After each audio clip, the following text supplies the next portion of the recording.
ಸೋನು ನಿಗಮ್ ಅಪಸ್ವರ ಗಾಯಕನಿಗೆ ಇಂದು ಕಾಕಿ notice. Film chamber meeting, ಕನ್ನಡದಿಂದ ಸೋನುಗೆ ban. ಕನ್ನಡಿಗರನ್ನ ಕೆಣಕಿದ ಗಾಯಕ, ಸಿಡಿದೆದ್ದಿವೆ ಸಂಘಟನೆಗಳು. ಸೋನು ನಿಗಮ್ ಬ್ಯಾನ್ ಆಗ್ತಾನ?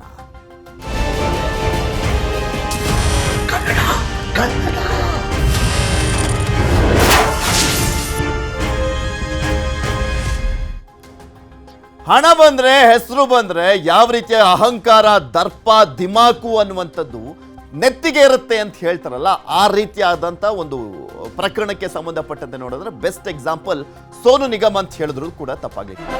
ಗಾಯಕ ಸೋನು ನಿಗಮ್ ಮಾತನಾಡಿದಂಥ ಒಂದು ಹೇಳಿಕೆ ಇದೆಯಲ್ಲ, ಅದು ದೊಡ್ಡ ಮಟ್ಟದಲ್ಲಿ ಆಕ್ರೋಶಕ್ಕೆ ಗುರಿ ಆಗಿರುವಂಥದ್ದು. ಅದಾದ್ಮೇಲೆ ಅದಕ್ಕೆ ಅಟ್ಲೀಸ್ಟ್ ಸಾರಿನಾದ್ರೂ ಕೇಳ್ತಾನ, ವಿಪರ್ಯಾಸವನ್ನಾದ್ರೂ ವ್ಯಕ್ತಪಡಿಸಲಾಗುತ್ತಾ? ಇಲ್ಲ, ಮತ್ತೆ ಉದ್ದಟತನದ ಹೇಳಿಕೆಯನ್ನ ಕೊಟ್ಟಿರುವಂಥದ್ದು. ಅದು ಇನ್ನಷ್ಟು ಕೆರಳಿಸ್ತಾ ಇದೆ ಕನ್ನಡ ಪರ ಸಂಘಟನೆಗಳನ್ನ. ಗಾಯಕ ಸೋನು ನಿಗಮ್ ವಿರುದ್ಧ ಕನ್ನಡಿಗರು ಕೆಂಡ ಕಾರ್ತಾ ಇದ್ದಾರೆ.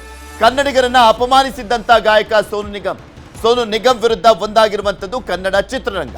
ಕನ್ನಡ ಅಂತ ಹೇಳಿದ್ದಕ್ಕೆ ಪಹಲ್ಗಾಮ್ ದಾಳಿ ಅಂತ ಹೇಳಿದ್ದ ಗಾಯಕ ಇಂದು ಸೋನು ನಿಗಮ್ಗೆ ಬ್ಯಾನ್ ಮಾಡುವಂತ ಸಾಧ್ಯತೆ ಇದೆ. ಅಂದ್ರೆ ಇನ್ಯಾವ ಮೂವಿಗೂ ಕೂಡ ಆತನಿಂದ ಹಾಡಿಸುವಂತಹದ್ದು ಬೇಡ ಅನ್ನುವಂಥ ನಿರ್ಧಾರ ಕೈಗೊಳ್ಳುವಂತ ಸಾಧ್ಯತೆ ಇಂದು ಫಿಲಂ ಚೇಂಬರ್ ಸಭೆಯಲ್ಲಿ ಚರ್ಚಿಸಿ ನಿರ್ಧಾರವನ್ನ ಕೈಗೊಳ್ಳಲಾಗುತ್ತೆ. ಬಿಕಾಸ್ ಆತನಿಗಿಂತ ಅಂದ್ರೆ ಕನ್ನಡಕ್ಕಿಂತ ಏನು ದೊಡ್ಡವನಲ್ಲ ಆತನ್ನ ಕರ್ಸೆ ಆಡಿಸ್ಬೇಕು ಅನ್ನುವಂಥ ಅನಿವಾರ್ಯತೆ ಕೂಡ ಏನಿಲ್ಲ. ಒಂದು ಎಚ್ಚರಿಕೆಯ ಸಂದೇಶವನ್ನ ಕೂಡ ಕೊಡಬೇಕಲ್ಲ, ಇನ್ನು ಮುಂದೆ ಈ ರೀತಿಯಾಗಿ ಆಗಬಾರ್ದು ಅಂತ. ಆತನಿಗೆ ಮಾತ್ರ ಅಲ್ಲ, ಇನ್ಯಾವನೇ ಈ ರೀತಿಯಾಗಿ ಮಾತನಾಡಿದ್ರು ಕೂಡ ನಾವು ಸಹಿಸೋದಿಲ್ಲ ಅನ್ನುವಂಥ ಮೆಸೇಜನ್ನ ಪಾಸ್ ಮಾಡಬೇಕಾಗಿದೆ ಕನ್ನಡ ಚಿತ್ರರಂಗ. ಸಭೆಯಲ್ಲಿ ಸಂಗೀತ ಸಂಯೋಜಕರು, ನಿರ್ದೇಶಕರ ಸಂಘ, ನಿರ್ಮಾಪಕರ ಸಂಘ ಭಾಗಿಯಾಗಿ ಸಮಾಲೋಚನೆಯಲ್ಲಿ ಮಾತನಾಡಲಿದ್ದಾರೆ. ಸಾಧು ಕೋಕಿಲ, ಅರ್ಜುನ್ ಜನ್ಯ, ಹರಿಕೃಷ್ಣ ಸೇರಿದಂತೆ ಹಲವು ಪ್ರಮುಖ ಮ್ಯೂಸಿಕ್ ಡೈರೆಕ್ಟರ್ಸ್ಗಳು ಭಾಗಿಯಾಗ್ತಾ ಇದ್ದಾರೆ. ಮಧ್ಯಾಹ್ನ 1 ಗಂಟೆಗೆ ಸಭೆ ನಡೆಸಿ 2 ಗಂಟೆಗೆ ಮಹತ್ವದ ಸುದ್ದಿಗೋಷ್ಠಿಯನ್ನು ನಡೆಸುವಂತ ಸಾಧ್ಯತೆ ಇದೆ ಫಿಲಂ ಚೇಂಬರ್ನಿಂದ.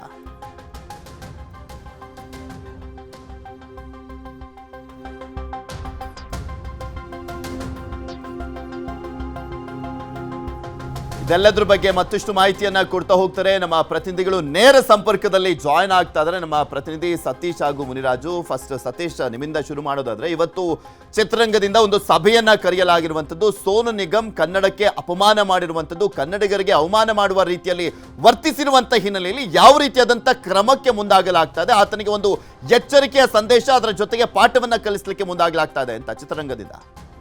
ಎಸ್ ಪೃಥ್ವಿ, ಏನು ಕನ್ನಡಿಗರ ಬಗ್ಗೆ ಒಂದು ಅವಹೇಳನಕಾರಿಯಾಗಿ ಮಾತನಾಡಿದಂತಹ ಗಾಯಕ ಸೋನು ನಿಗಮ್ ವಿರುದ್ಧ ಈಗ ಕನ್ನಡ ಚಿತ್ರರಂಗ ಒಂದಾಗಿದೆ ಅಂತಲೇ ಹೇಳ್ಬೋದು. ಏನು ಮುಂದಿನ ದಿನಗಳಲ್ಲಿ ಸೋನು ನಿಗಮ್ ಕೈಲಿ ಯಾವುದೇ ರೀತಿಯಾದಂತಹ ಕನ್ನಡದ ಹಾಡುಗಳನ್ನು ಹಾಡಿಸಲೇಬಾರ್ದು ಅನ್ನುವಂಥ ನಿಟ್ಟಿನಲ್ಲಿ ಒಳ ಒಪ್ಪಂದ, ಅಂದರೆ ಒಂದಷ್ಟು ನಿರ್ದೇಶಕರುಗಳಿಗೆ ಮತ್ತು ಗಾಯಕರುಗಳಿಗೆ ಮತ್ತು ಅದರ ಜೊತೆಗೆ ಚಿತ್ರರಂಗದಲ್ಲಿರುವಂಥ ನಿರ್ಮಾಪಕರು ಮತ್ತು ಸಂಗೀತ ನಿರ್ದೇಶಕರು ಎಲ್ಲರೂ ಕೂತು ಒಂದು ನಿರ್ಧಾರಕ್ಕೆ ಬಂದು ಇನ್ನು ಮುಂದೆ ಯಾವುದೇ ರೀತಿಯಾದಂಥ ಒಂದು ಹಾಡುಗಳನ್ನು ಸೋನು ನಿಗಮ್ ಕೈಲಿ ಆಡಿಸೋದು ಬೇಡ ಅನ್ನುವಂಥ ನಿಟ್ಟಿನಲ್ಲಿ ಒಂದು ಮಾತುಕತೆಯನ್ನು ಮಾಡೋದಕ್ಕೆ ಇವತ್ತು ಒಂದು ಪ್ರಮುಖವಾದಂಥ ಒಂದು ಸಭೆಯನ್ನು ಕರೆದಿದ್ದಾರೆ. ಸೊ ಆ ಸಭೆಗೆ ಪ್ರಮುಖವಾಗಿ ಸಂಗೀತ ನಿರ್ದೇಶಕರುಗಳು ಭಾಗಿಯಾಗ್ತಿದ್ದಾರೆ. ಯಾಕಂದರೆ ಯಾವುದೇ ಒಬ್ಬ ಗಾಯಕ ಹಾಡಬೇಕು ಅನ್ನೋದನ್ನ ನಿರ್ಧಾರ ಮಾಡುವಂಥದ್ದು ಮೊದಲಿಗೆ ಸಂಗೀತ ನಿರ್ದೇಶಕ, ಆದರೆ ಅದಾದ ನಂತರ ನಿರ್ದೇಶಕರು ಕೂಡ ಇದಕ್ಕೆ ಒಂದು ಒಪ್ಪಿಗೆಯನ್ನು ಸೂಚಿಸ್ತಾರೆ. ಆದ್ದರಿಂದ ಮೊದಲಿಗೆ ಸಂಗೀತ ನಿರ್ದೇಶಕರ ಜೊತೆಯಲ್ಲಿ ಮಾತಾಡಿ ಅದಾದ ನಂತರ ನಿರ್ದೇಶಕರು ಮತ್ತು ನಿರ್ಮಾಪಕರ ಜೊತೆ ಮಾತನಾಡುವ ಮುಖಾಂತರ ಇನ್ನು ಮುಂದೆ ಕನ್ನಡದ ಯಾವುದೇ ಹಾಡುಗಳ ಅವಕಾಶವನ್ನು ಸೋನು ನಿಗಮ್ ಪಾಲಿಗೆ ಸಿಗಬಾರ್ದು ಅನ್ನುವಂಥ ನಿಟ್ಟಿನಲ್ಲಿ ಒಂದು ಮಹತ್ವದ ಸಭೆಯನ್ನು ಕರೆದಿದ್ದಾರೆ ಅಂತ ಅನ್ಬೋದು. ಏನು ಕನ್ನಡಿಗರ ಪ್ರೀತಿ, ಕನ್ನಡಿಗರ ಒಂದು ಭಾವನೆಗಳಿಗೆ ಧಕ್ಕೆ ಆಗುವಂಥ ಒಂದು ಪಹಲ್ಗಾಮ್ ದಾಳಿಗೆ ಅವರ ಒಂದು ಪ್ರೀತಿಯನ್ನು ಹೋಲಿಕೆ ಮಾಡಿ ಮಾತಾಡಿರುವಂಥ ಸೋನು ನಿಗಮ್ ಕನ್ನಡಿಗರ ಒಂದು ಕ್ಷಮೆ ಕೇಳೋದಕ್ಕೆ ಯೋಗ್ಯತೆ ಇಲ್ಲ ಅಂತ ಅನ್ಬೋದು. ಉದ್ದಟತನದಿಂದ ಮಾತನಾಡಿ ಮತ್ತೆ 2ನೇ ಬಾರಿಯಲ್ಲೂ ಕೂಡ ಒಂದು ವಿಡಿಯೋವನ್ನು ಬಿಟ್ಟು ಅಲ್ಲೂ ಕೂಡ ವ್ಯಂಗ್ಯವಾಗಿ ಮಾತನಾಡಿರುವಂಥದ್ದನ್ನ ನೋಡಿದ್ದೀವಿ. ಅದಾದ ನಂತರ ಸೋಷಿಯಲ್ ಮೀಡಿಯಾ ಇರ್ಬೋದು, ಚಿತ್ರರಂಗ ಇರ್ಬೋದು, ಎಲ್ಲ ಕಡೆಯಲ್ಲೂ ಕೂಡ ಸೋನು ನಿಗಮ್ ವಿಚಾರವಾಗಿ ಒಂದು ಆಕ್ರೋಶ ವ್ಯಕ್ತವಾಗ್ತಿರೋ ಹಿನ್ನೆಲೆಯಲ್ಲಿ ಈಗ ಸೋನು ನಿಗಮ್ ವಿರುದ್ಧವಾಗಿ ಇಡೀ ಕನ್ನಡ ಚಿತ್ರರಂಗ ಒಂದಾಗ್ತಿದೆ ಅಂತಲೇ ಹೇಳ್ಬೋದು ಪೃಥ್ವಿ. ಓಕೆ, ಧನ್ಯವಾದ ಸತೀಶ್ ನಿಮ್ಮೆಲ್ಲ ಮಾಹಿತಿಗಾಗಿ. ಇನ್ನು ಗಾಯಕ ಸೋನು ನಿಗಮ್ಗೆ ಕಾನೂನು ಸಂಕಷ್ಟ ಕೂಡ ಎದುರಾಗ್ತಾ ಇದೆ. ಇಂದು ಆವಲಹಳ್ಳಿ ಪೊಲೀಸರಿಂದ ನೋಟಿಸ್ ಅನ್ನ ಕೊಡಲಾಗುತ್ತೆ. ತಮ್ಮ ಹೇಳಿಕೆಗೆ ಸ್ಪಷ್ಟನೆಯನ್ನ ಕೋರಿ ಇಂದು ಪೊಲೀಸರು ನೋಟಿಸ್ ಅನ್ನ ಕೊಡಲಿದ್ದಾರೆ. ಈ ಪ್ರಕರಣ ವಿಚಾರಕ್ಕೆ ಸಂಬಂಧಪಟ್ಟಂತೆ ಕನ್ನಡ ಪರ ಸಂಘಟನೆಗಳು ಆಕ್ರೋಶವನ್ನು ವ್ಯಕ್ತಪಡಿಸಿ ದೂರನ್ನ ಕೊಟ್ಟ ಬಳಿಕ FIR ಅನ್ನ ಕೂಡ ದಾಖಲು ಮಾಡಿಕೊಳ್ಳಲಾಗಿರುವಂಥದ್ದು. ಪೊಲೀಸರು ತನಿಖೆಯನ್ನು ಮಾಡ್ತಾ ಇದ್ದಾರೆ. ಇವತ್ತು ಆವಲಹಳ್ಳಿ ಪೊಲೀಸಿಂದ ನೋಟಿಸ್ ಅನ್ನ ಕೊಡಲಾಗ್ತಾ ಇದೆ ಸೋನು ನಿಗಮ್ಗೆ. ಸೋನು ನಿಗಮ್ ಮಾತನಾಡಿದಂತ ವಿಡಿಯೋ ಪರಿಶೀಲನೆ ಮಾಡಲಾಗ್ತಾ ಇದೆ. ಕಾರ್ಯಕ್ರಮ ಆಯೋಜಕರಿಂದ ಫುಟೇಜ್ ಅನ್ನ ಸಂಗ್ರಹಿಸಲಾಗಿರುವಂಥದ್ದು. ಸೋನು ನಿಗಮ್ ಧ್ವನಿ ಸಂಗ್ರಹಿಸಲಿದ್ದಾರೆ ಪೊಲೀಸರು. ಏನ್ ಮಾತನಾಡಲಾಗಿದೆ ಆ ಒಂದು ವೇದಿಕೆಯ ಸಂದರ್ಭದಲ್ಲಿ ಯಾವ ರೀತಿಯಾಗಿ ಅವಹೇಳನ ಮಾಡಲಾಗಿದೆ ಅದೆಲ್ಲದ್ರ ಬಗ್ಗೆನೂ ಕೂಡ ಕ್ಲಾರಿಟಿಯನ್ನ ಪಡ್ಕೊಳ್ತಾರೆ ಪೊಲೀಸರು. ಧ್ವನಿ ಸಂಗ್ರಹದ ಬಳಿಕ FSLಗೆ ಕಳುಹಿಸಲಿರುವಂಥದ್ದು ಪೊಲೀಸರು. ವಿಡಿಯೋದಲ್ಲಿನ ಧ್ವನಿ ಸೋನು ಧ್ವನಿ ಮ್ಯಾಚಿಂಗ್ ಟೆಸ್ಟ್ ಅನ್ನ ಮಾಡಲಾಗಿದೆ. FSL ನಲ್ಲಿ ನಡೆಯಲಿರುವಂತ audio matching test. Actually Sonu Nigam ನಾನೇನು ಆ ರೀತಿಯಾಗಿ ಹೇಳೇ ಇಲ್ಲ ಅಂತ ಹೇಳ್ಕೊಂಡೇ ಇಲ್ಲ, ಅದು ನಂದಲ್ವೇ ಅಲ್ಲ ಅಂತಲೂ ಹೇಳಿಲ್ಲ. ಅದರಲ್ಲಿ ಪರೋಕ್ಷವಾಗಿ ಈಗ ಆಲ್ರೆಡಿ ಒಪ್ಕೊಂಡಿರುವಂಥದ್ದು ನಾನು ಆ ರೀತಿಯಾಗಿ ಏನು ಹೇಳಿದೆ ಏನು ಎತ್ತ ಅನ್ನುವಂಥದ್ದನ್ನ ಪರಿಶೀಲನೆ ನಡೆಸಿ ಈಗ ರಿಪೋರ್ಟ್ ಅನ್ನ ಕೊಡ್ಲಿದ್ದಾರಂತೆ FSL ತಜ್ಞರು. ಇವ್ರದ್ದು ಧ್ವನಿ ಬೇರೆ, ವಾಯ್ಸ್ ಸ್ಯಾಂಪಲ್ ಬೇರೆ ತಗೊಂಡು ಅದಾದ್ಮೇಲೆ FSL ಕಳಿಸಿ FSL ಇಂದ ಅವ್ರ ಧ್ವನಿನ ಅಲ್ವಾ ಅನ್ನುವಂಥದ್ದು ಬಂದು ನಂತರ ಏನು ಇನ್ನು ಡಿಲೇ ಮಾಡಬೇಕು ಅನ್ಕೊಂಡಿದಾರ ಏನೋ ಗೊತ್ತಿಲ್ಲ ಪೊಲೀಸರು. ಕನ್ನಡ ಮತ್ತು ಕನ್ನಡಿಗರ ಬಗ್ಗೆ ನೀಡಿದಂಥ ವಿವಾದಾತ್ಮಕ ಹೇಳಿಕೆ ಬಗ್ಗೆ ತನಿಖೆಯನ್ನ ಮಾಡಲಾಗ್ತಾ ಇದೆ. ಆವಲಹಳ್ಳಿ ಪೊಲೀಸರಿಂದ ತನಿಖೆ ಮುಂದುವರೆದಿದೆ. ಇದ್ರ ಬಗ್ಗೆ ಇನ್ನಷ್ಟು ಡೀಟೇಲ್ಸ್ ಅನ್ನ ಕೊಡ್ತಾ ಹೋಗ್ತಾರೆ ನಮ್ಮ ಪ್ರತಿನಿಧಿ ಮುನಿರಾಜು ನಮ್ಮ ಜೊತೆ ನೇರ ಸಂಪರ್ಕದಲ್ಲಿದ್ದಾರೆ. ಮುನಿ, ಈಗ ಆತ ಕೊಟ್ಟಿದ್ದಂತ ಅವಹೇಳನಕಾರಿ ಸ್ಟೇಟ್ಮೆಂಟ್ ವಿಚಾರಕ್ಕೆ ಸಂಬಂಧಪಟ್ಟಂತೆ ಆತ ನಾನೇನು ಆ ರೀತಿಯಾಗಿ ಹೇಳಿಲ್ಲ ಅಂತ ಎಲ್ಲೂ ಹೇಳ್ಕೊಂಡಿಲ್ಲ. ಸೊ ಅದರಲ್ಲೇ ಗೊತ್ತಾಗ್ತಾ ಇದೆ ಆತನ ಸ್ಟೇಟ್ಮೆಂಟೇ ಅದು ಅನ್ನುವಂಥ. ಆದರೂ ಕೂಡ ಆತನ ಧ್ವನಿ ಮಾದರಿಯನ್ನ ಪಡ್ಕೊಂಡು FSL ನಿಂದ ಇನ್ನೂ ಕ್ಲಾರಿಫಿಕೇಶನ್ ಅನ್ನ ಪಡ್ಕೊಳ್ಳುವಂಥದ್ದಕ್ಕೆ ಮುಂದಾಗಿರೋದಾದ್ರೂ ಯಾಕೆ? ಪೊಲೀಸರಿಗೆ ಏನಾದರೂ ಈ ಒಂದು ಪ್ರಕರಣದಲ್ಲಿ ಪ್ರೆಷರ್ ಇದೆಯಾ? ಯಾವಾಗ ನೋಟಿಸ್ ಕೊಟ್ಟು ವಿಚಾರಣೆಗೆ ಕರೀತಾ ಇದ್ದಾರೆ ಅಂತ? ಪೃಥ್ವಿ, ಈಗಾಗಲೇ ಪೊಲೀಸರು ಈ ಒಂದು ಪ್ರಕರಣದಲ್ಲಿ ಸೋನು ನಿಗಮ್ ವಿರುದ್ಧ ಒಂದು FIR ಅನ್ನ ದಾಖಲು ಮಾಡಿದರೆ ಮತ್ತೆ ಲೀಗಲ್ ಆಗಿ ಆತನಿಗೆ ನೋಟಿಸ್ ಅನ್ನ ಕೊಟ್ಟು ಪೊಲೀಸ್ ಠಾಣೆಗೆ ಕರೆಸಿ ಒಂದು ವಿಚಾರಣೆ ಕೂಡ ಮಾಡಬೇಕಾಗುತ್ತೆ. ಆ ಸಲುವಾಗಿ ಇವತ್ತು ಆವಲಹಳ್ಳಿ ಪೊಲೀಸರು ಸೋನು ನಿಗಮ್ಗೆ ಒಂದು ನೋಟಿಸ್ ಅನ್ನ ಸರ್ವ್ ಮಾಡೋದಕ್ಕೆ ಕೂಡ ಮುಂದಾಗಿದ್ದಾರೆ.